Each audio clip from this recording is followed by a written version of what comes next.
Jason Aaron and Aaron Kuder assemble another Earth's Avengers as the Invincible Iron-Man and his team launch a rescue mission against the Black Skull's fortress to get Ghost Rider out, but Robbie Reyes has his own mission to accomplish before he can leave.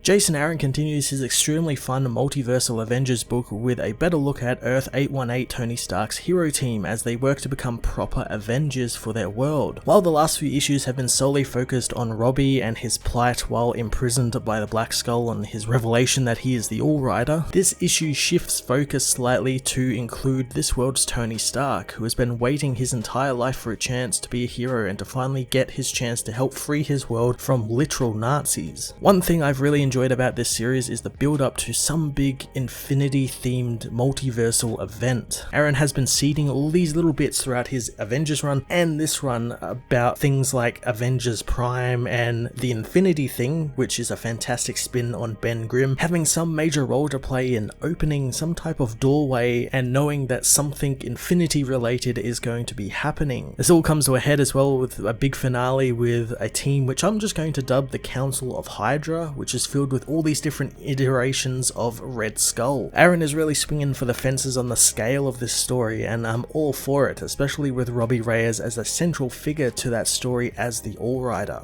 Aaron Kuder continues to deliver some really fantastic detailed artwork filled with great action and even better character designs, giving us some great moments with Earth-818's Avengers and their unique abilities. The stuff with Robbie controlling the symbiotes at the end was some top tier action, as well as filling each page with bright colours along with the breakneck pace of it all, which is just fitting for a Ghost Rider who rides a Hellcharger.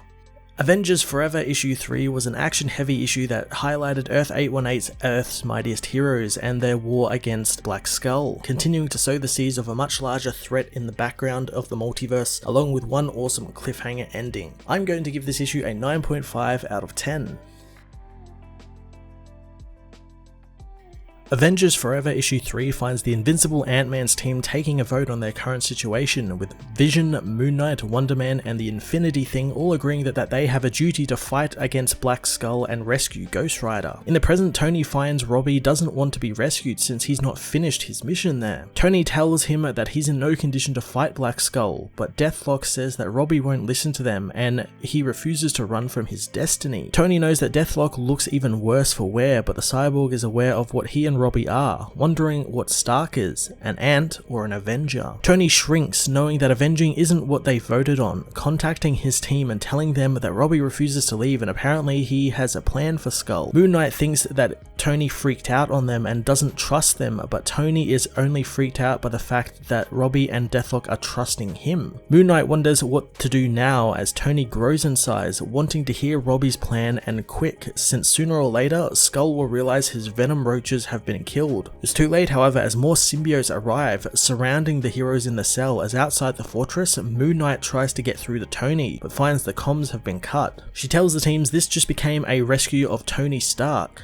as Vision reassures her that the Stark particles will wear off in 30 minutes, thinking that they should have thought that through better. Wonder Man powers up, however, telling the team to go after Stark and Ghost Rider and he will keep the war machines at bay. Thanks to being the size of a bullet, Simon is able to blast right through all of the war machines, taking most of them out as Ben Grimm takes to the sky, saying that the door is opening and Infinity is calling. He unleashes his Infinity Stone power onto the war machines, killing more of them as inside the castle, Ghost Rider and Ant-Man are confronted by Black Skull. He knows they had it right when they tried to run, but he owns this world, so where could they possibly even go where he wouldn't know? Skull intends on taking the rest of Robbie's body just like he did his foot, starting up a symbiote-powered chainsaw. The heroes battle against the symbiotes as Tony remembers being trapped in the cave by Skull all those years ago, using the memory to help him go smaller than he's ever gone before, squeezing in between atoms and blinking out of existence. Vision can tell that he has shrunk himself beyond their limits of communications as the team try and get in contact with him. Moon Knight highlights that this is the worst rescue mission in the history of rescue missions, as Vision soon detects an immense energy source within the castle. As they go to investigate it, Moon Knight asks why Stark never finished Vision. Vision says that he would become something more if he was completed. something close to a man, but judging by the evidence, he much prefers to be half a machine. Wonder Man and the Infinity Thing continue blasting through the war machines, with Ben continuing to lament how the Infinity must be guarded and the tower must stand, and the Avengers must gather. Vision and Moon Knight soon arrive at the energy source, finding it to be a rupture in the membrane of reality, a doorway between multiverses.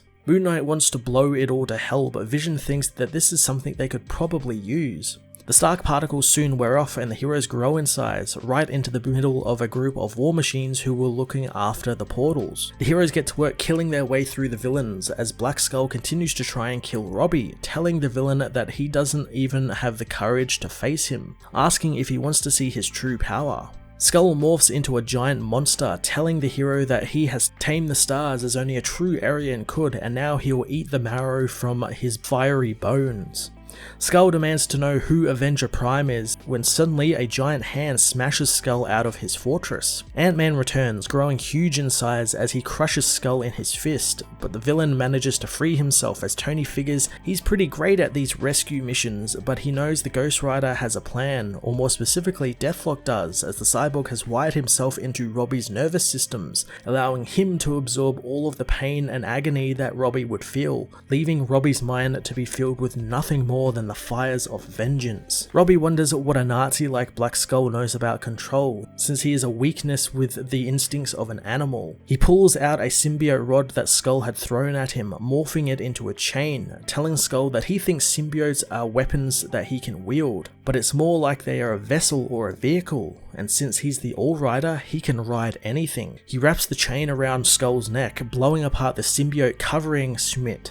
Wonder Man and Infinity Thing meanwhile continue to blast through the fortress as the symbiote-covered Hellcharger blasts out of its walls, driven by Robbie as Ant-Man tells his team that they just saved the world. Tony thinks that he could get used to the Avengers lifestyle, saying that after he throws up he wants to drive the Ghost Rider car. Moon Knight tells Tony the fight isn't over as Vision tells her that he can hear beings calling him from the other side of the tears. Moon Knight orders the portals to be closed as she is attacked by a group of red skulls from across the multiverse, with their symbiote-covered leader telling Moon Knight that if one skull fails, 1,000 more shall take his place.